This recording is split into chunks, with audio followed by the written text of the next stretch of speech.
Good morning बच्चों आज हम पढ़ेंगे कक्षा 7 का पाठ 11 रहीम के दोहे।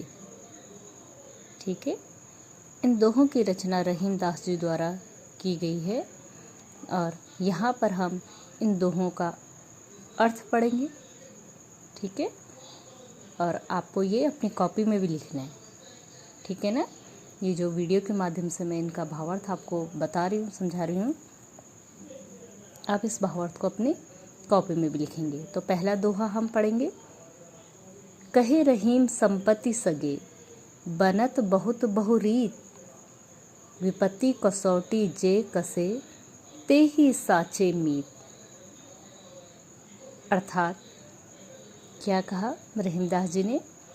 रहीमदास जी कहते हैं कि धन दौलत अगर यदि पास हो तो बहुत से लोग हमारे मित्र होते हैं, हितैषी होते हैं। ठीक है, लेकिन क्या हो यदि विपत्ति, कहते हैं बेटा परेशानी के समय पे जो हमारा साथ दे वही वास्तव में हमारा सच्चा मीत यानी दोस्त, मित्र। ठीक है, जब हमारे पास संपत्ति हो, धन हो, तो बहुत से लोग हमारे मित्र होते हैं, बहुत से लोग हमारे हितैषी होते हैं, हमारा हित चाहने वाले। किंतु जब हम विपत्ति में हो, समस्या में हो, हमारे पास धन न हो, उस वक्त जो हमारा साथ दे वही हमारा सच्चा मित्र है, सच्चा दोस्त। ठीक है, प्रसंग लिखेंगे पहले इसमें। उपयुक्त पंक्तियां हमारी पाठ्य पुस्तक बसंत भाग 2 में संकलित पाठ रहीम के दोहे नामक पाठ से उद्गृत है, यानी उससे लिया गया है, जिसकी रचना रहीम दास जी ने की है। इनमें सच्चे मित्र की परिभाषा दी गई है। इस दोहे में किसकी परिभाषा दी गई है? सच्चे मित्र की। फिर व्याख्या देखेंगे। रहीम दास जी कहते हैं कि धन दौलत यदि पास हो तो बहुत से लोग हमारे हितैषी बने रहते हैं, लेकिन सच्चा मित्र वही है जो विपत्ति की कसौटी पर खरा उतरता है, अर्थात दुख के समय हमारा साथ दे। ठीक है, दूसरा दोहा देखेंगे। जाल परे जल जाल बही, तजमीनन को मोह, रहीमन मछली नीर को तऊ न छाड़ी छो। ठीक है, रहीमदास जी क्या कहते हैं? जाल परे जल जात बही, कि जाल में फंसी जो मछली होती है ना, क्या है, पानी में ही उसका मोह जो है, पानी ही पानी है उसका, लेकिन उसका वो मोह नहीं छोड़ पाती। जाल में फंसी हुई मछली क्या है? जाल का मोह नहीं छोड़ पाती, लेकिन क्या होता है, फिर भी पानी के प्रति अपने प्रेम को मछली जो है त्याग नहीं पाती और यही प्रेम उसके प्राण ले लेता है। ठीक है, तो इसमें जो है प्रसंग हमारा समान रहेगा जैसे पहले था। भावार्थ हम देख लेंगे इसका। रहीमदास जी जाल में मछली के फंसते ही पानी उसका मुंह छोड़कर बह जाता है। ठीक है, मछली के जाल में फंसते ही पानी क्या है, उसका मुंह छोड़ के बह जाता है, लेकिन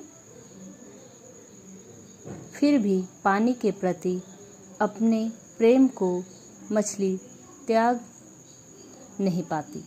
मछली जैसी जाल में फंसती है, पानी निकल जाता है जाल से, वह मछली का मुंह त्याग देता है, वह मछली को छोड़ देता है वहाँ, लेकिन मछली जो है पानी का मुंह नहीं छोड़ सकती, पानी के प्रति अपना प्रेम नहीं छोड़ पाती, उसका लोभ नहीं छोड़ पाती, और यही प्रेम उसका प्राण ले लेता है। ठीक है, और यही लोभ, यही मोह, यही प्रेम जो है मछली का प्राण ले लेते हैं। ठीक है, अब देखिए तीसरा दोहा है। तरवर फल नहीं खात है, सरवर पियत न पान, कही रहीम पर काज हित, संपत्ति संचयी सुजान। ठीक है, रहीमदास जी क्या कहते हैं? तरवर कहते हैं बेटा वृक्ष के लिए, पेड़ के लिए। पेड़ कभी भी अपने फल नहीं खाते। सरवर यानी तालाब। सरवर पियत न पान, सरवर जो है अपना पानी कभी भी स्वयं नहीं पीते हैं। उसी प्रकार रहीमदास जी कहते हैं परकाज हित संपत्ति संचयी सुजान। परकाज दूसरों के हित के लिए, संपत्ति संचयी, संपत्ति यानी धन, संचयी यानी एकत्रित करते हैं, सुजान यानी सज्जन पुरुष, है ना। व्याख्या देखिए, रहीमदास जी कहते हैं कि वृक्ष कभी भी अपने फल स्वयं नहीं खाते हैं तथा तालाब अपने द्वारा संचित जल को कभी भी स्वयं नहीं पीते हैं। ठीक उसी प्रकार सज्जन और विद्वान लोग धन का संग्रह दूसरों के लिए करते हैं। ठीक है, वह धन कभी भी स्वयं के लिए एकत्रित नहीं करते, स्वयं के खर्चे हमेशा दूसरों के लिए, प्रकाश के लिए, परहित के लिए संचित करते हैं। चौथा दोहा देखेंगे, थोथे बादल क्वार के ज्यों रहीम घरात, धनी पुरुष निर्धन भय करे पाछली बात। ठीक है, थोथे बादल क्वार के, क्वार कहते हैं अश्विन, आषाढ़ का जो महीना होता है, अश्विन का जो महीना होता है, आषाढ़ का जो महीना होता है। थोथे बादल यानी बिना बारिश के बादल होते हैं, ये क्या करें, घरात ऐसे ही गगड़ाते रहते हैं, लेकिन इनसे बारिश से नहीं होती है। ठीक है, क्योंकि बारिश तो सावन में बरस जाती है, कि ये बादल ऐसे ही आवाज़ करेंगे, ये बरसात नहीं करेंगे।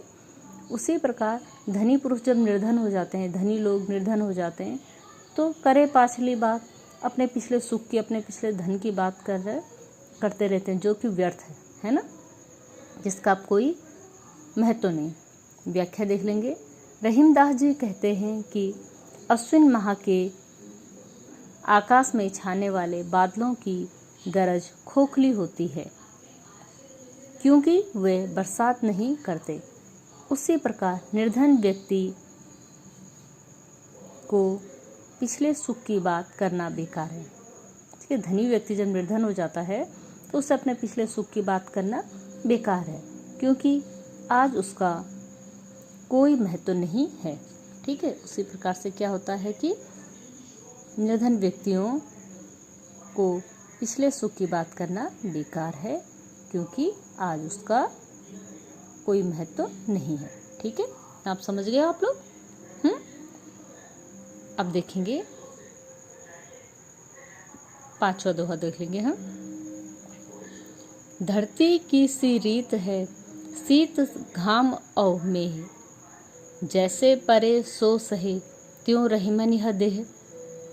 ठीक है, धरती की सी रीत, रीत यानी प्रथा। धरती की क्या प्रथा है कि वो सब कुछ सहती है, शीत, ठंड, घाम, धूप और मेह, बारिश। चाहे धरती पे धूप पड़े वो सहती है, चाहे वर्षा हो वह सहती है, चाहे ठंड पड़े, सब कुछ समान गति से, समान प्रकार से धरती सहती है। जैसे परे सो सहे, जो भी उस पर विपत्ति आई, सुख आए, जैसे भी आए, वो उसको सहती है।